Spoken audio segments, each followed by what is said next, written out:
অপু বিশ্বাস কিভাবে চলচ্চিত্রে যোগ দিয়েছিলেন সেই ঘটনায় জানবো আজকের প্রতিবেদনে। তার আগে আমার চ্যানেলটিকে সাবস্ক্রাইব করে ভিডিওটি ভালো লাগলে অবশ্যই একটি লাইক দিয়ে বন্ধুদের মাঝে শেয়ার করে দেবেন। প্রায় ২০ বছর আগের ঘটনা।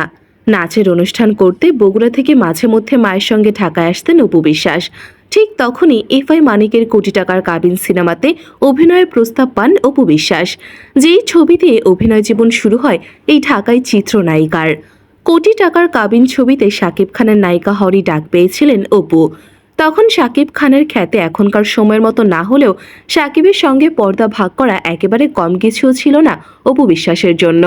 তাই তো শাকিবের সঙ্গে জুটি বাঁধা সেই সিনেমায় কিভাবে নায়িকার কাজ জুটল তার ঘটনাটি একটি সাক্ষাৎকারে স্মৃতিচারণ করেছিলেন অপু বিশ্বাস।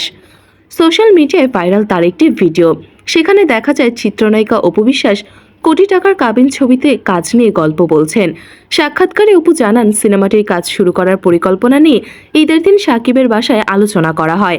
সেখানে সবাই একত্র হয়ে এদিন শাকিবের বাসায় আড্ডায় মজেছিলেন। এরপর তারা এই সিনেমাটা নিয়ে গল্প করেন। জিজ্ঞাসা করা হয় কে এই মেয়েটা, তার সম্পর্কে খোঁজ নেওয়া হোক। নায়িকা আরও জানান, প্রস্তাবে সেই আলাপনটি ফোন কলে আসে এবং সেই কলটি গ্রহণ করেছিলেন অপুর পরিবারের কেউ একজন। এরপরেই নাকি অপুর বাসায় একরকম অস্বাভাবিক নিস্তব্ধতা বিরাজ করতে থাকে বলে জানান এই ঢাকায় চিত্রনায়িকা।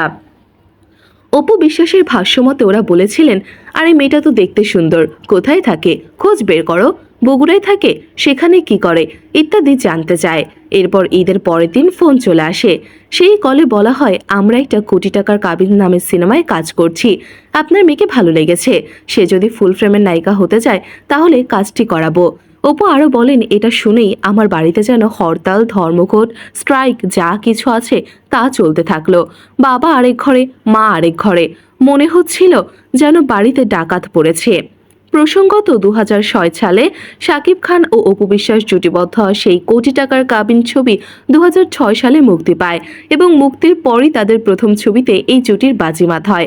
ছবিটির সফলতা তাদের ঢালিউডের সফল জুটির আসন করে দেয়। তারপর একাধারে একসঙ্গে পথ চলা মানে স্থায়ী জুটির তকমা পেয়ে যান তারা, হয়ে ওঠেন জনপ্রিয়। তো বন্ধুরা, কেমন লাগলো আজকে ভিডিও অবশ্যই কমেন্ট করে জানাবেন এবং আমার চ্যানেলে নতুন হয়ে থাকলে অনুগ্রহ করে একটি সাবস্ক্রাইব করে দেবেন। দেখা হচ্ছে পরবর্তী কোনো ভাইরাল টপিকে। ততক্ষণ পর্যন্ত ভালো থাকবেন।